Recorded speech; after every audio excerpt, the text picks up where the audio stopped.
Harley Davidson just admitted something no one expected, and guess what? They're broke. And what caused it might just be the thing you loved most. This is the bike they say will save Harley Davidson. But behind closed doors, they didn't just drop a bombshell, they ripped the throttle wide open. One that could change the road ahead forever. So what the hell happened? How did the world's most iconic motorcycle brand end up choking on its own exhaust? Is this the beginning of the end, or the fire that finally forces Harley to evolve? Stick around, because what's happening next will change everything. What is happening? Once a symbol of rebellion and freedom, Harley Davidson now finds itself in a freefall, losing millions while trying to keep its head above water. Their latest earnings report doesn't read like a strategic update. It reads like a warning label, a cautionary tale wrapped in corporate language. Sales are dropping and their share of the market is going down too. But here's the real problem. Their most loyal riders, the diehards who lived and breathed Harley, are getting older and they're not being replaced fast enough. The company tried to make things sound better than they are. They used phrases like serious headwinds. But let's be real, what they're really saying is they're out of money and have no clear way to fix it. And it gets worse. Their US sales, their biggest market, are going down. Even their sales overseas, they're struggling too. They're trying to sell bikes in places where people don't care about leather jackets or loud exhausts. In chasing new customers, they're forgetting the ones who made them famous. Meanwhile, Harley's stock price is dropping. Fewer people are walking into dealerships. Fewer are even taking test rides. Some shops are shutting down completely. This isn't a small problem, it's a big one, and it's only getting worse. But there's more to this story than just numbers and business meetings. There's the silence. If you walk into a Harley dealership today, something just feels off. It's not only the empty showrooms, it's the quiet. No rumble, no excitement, no life. That silence? It's the sound of something bigger than just a bad quarter. It's the sound of a legend starting to fade. Harley isn't just losing money. It's losing what it used to stand for. And honestly, that might be even harder to fix. But here's the part nobody's talking about. Harley might be killing itself from the inside. And it's not just about the money. Ask any real rider why they fell in love with Harley, and you won't hear stock options or restructuring strategy. You'll hear stories. You'll hear about the first time they kicked over an old Sportster and felt that engine shake the air. You'll hear about open roads, cold beers, and brothers made by the mile. It's not a machine. It's a memory maker, a personality on wheels. The sound, the feel, the attitude, that unmistakable Harley pulse that echoes through your bones long after the engine's cut off. But Harley forgot that. They stopped making bikes for the streets and started making them for shareholders. And when that happened, something important was lost. Bikes began to look like business projects, clean, polished, and corporate, not looking like something that's been used or earned. They look great under showroom lights, don't get me wrong, but hit the ignition and suddenly they feel empty and sterile, like a prop in a movie about motorcycles. Not the real thing. See, riders don't fall in love with spec sheets. They fall in love with how a bike makes them feel. That primal connection between man, machine, and the road. The smell of hot oil. The way the throttle jerks your soul forward. Harley traded all that for tech packages and touch-screen dashboards. And sure, Bluetooth is cute, but nobody ever started a bar fight over a Wi-Fi update. Then came the price tags, $30,000 for just a base model, and $40,000 if you want a fairing that doesn't feel like an afterthought. And that's before adding a single custom part. That's not freedom. That's financing. And what makes it worse? They aimed that pricing at a fantasy customer, a guy who's young enough to want power and status, but rich enough to drop $35K on a weekend ride. That rider doesn't exist. Or if he does, he's already riding a BMW S1000RR. Meanwhile, the everyday rider, the blue-collar outlaw who built Harley's legacy, he's looking at his toolbox, looking at his rent, and thinking, not this year, man, maybe not ever again. Harley forgot the rule of the road. You can't buy respect, you earn it. And somewhere along the way, they stopped earning it. The bikes got fancier, the marketing got cleaner, but the soul, it got quieter. And now, Harley finds itself chasing relevance in a world where authenticity is the only currency that matters. You lose the people who built your legend. The Harley crowd used to be one tribe, one sound and one brotherhood. But now, the culture is splitting in two, and the fault line runs right through the factory floor.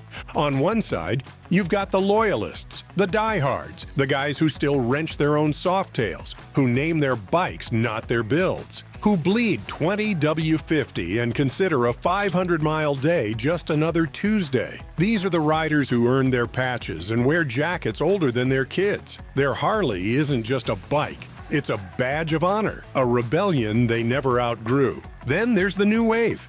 Younger riders, urban riders, and first-timers are looking for bikes that offer horsepower over history. Bikes with tech, torque, and style that look just as good in an Instagram reel as they do tearing down a canyon. Some don't even care if it's gas or electric as long as it fits their lifestyle and personal brand. And Harley's standing in the middle with his arms outstretched, trying to please both. And in the process, they're satisfying no one. To the old guard, Harley feels like it's selling out, but rather stripping the soul from its machines in a race to chase trends and buzzwords about green energy.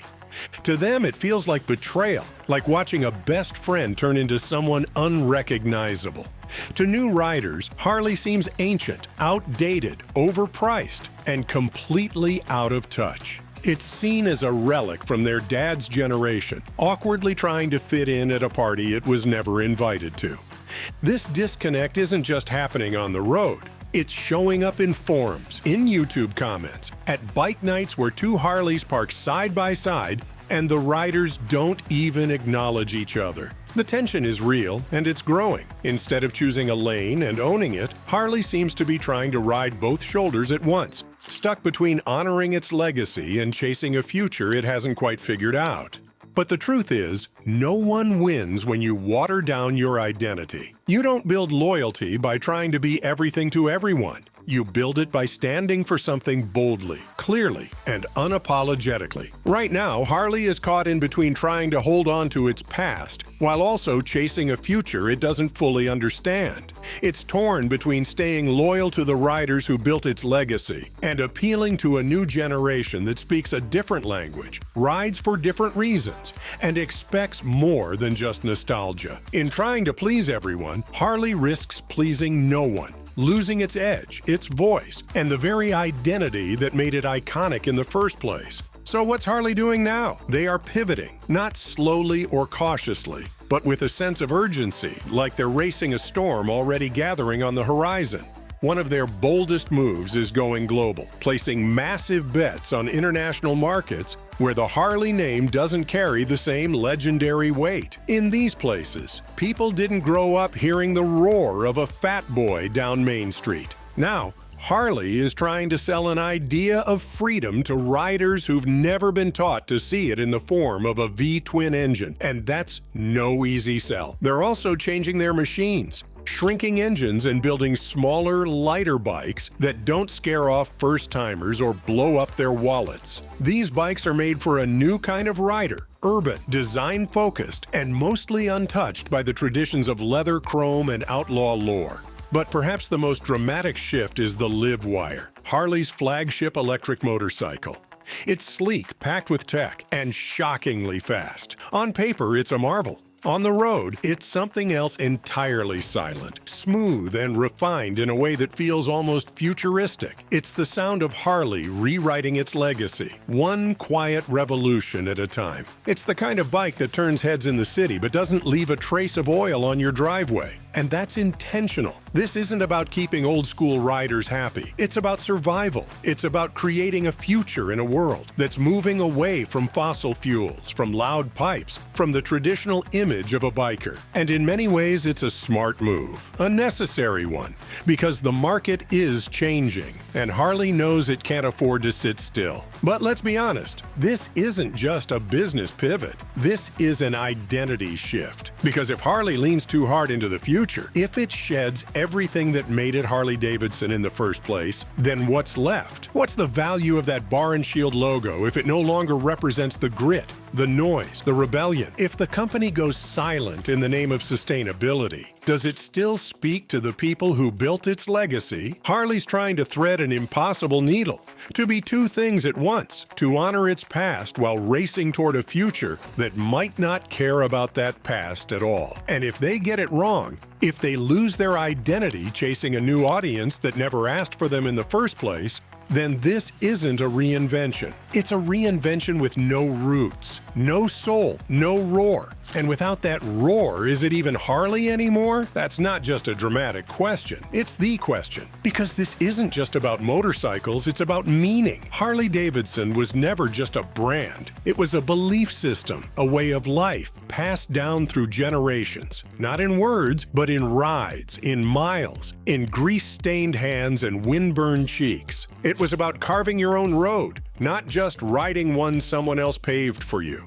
So when Harley tries to rewire that identity into something modern and market-friendly, it's not just an evolution, but it's a gamble. They're betting they can redefine what it means to ride without losing the riders who made them great in the first place. But how do you mass-produce your soul? How do you automate attitude? Because that's the real danger here. You can innovate the bike.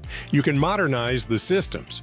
But if you lose the feeling, that visceral, bone-shaking sense of freedom, then you're not building motorcycles anymore. You're building machines. And riders? Riders don't bond with machines. They bond with stories, with spirit, with something that feels like it was made not just for the road, but for them. So now we're left staring at a company that's at war with itself, torn between the roar of the past and the whisper of the future. And the longer they hesitate, the louder that silence becomes. So I'm putting this out there. What do you think? Is this still the Harley we grew up with? Or has it become something entirely different? Can a brand that once stood for raw rebellion survive in a world that seems obsessed with silence, polish, and playing it safe? So now what does Harley mean to you right now today? Because maybe the real answer isn't coming from the boardroom, it's coming from the road, from the people that are still riding, from those who remember the thrill of that very first ignition. Drop a comment,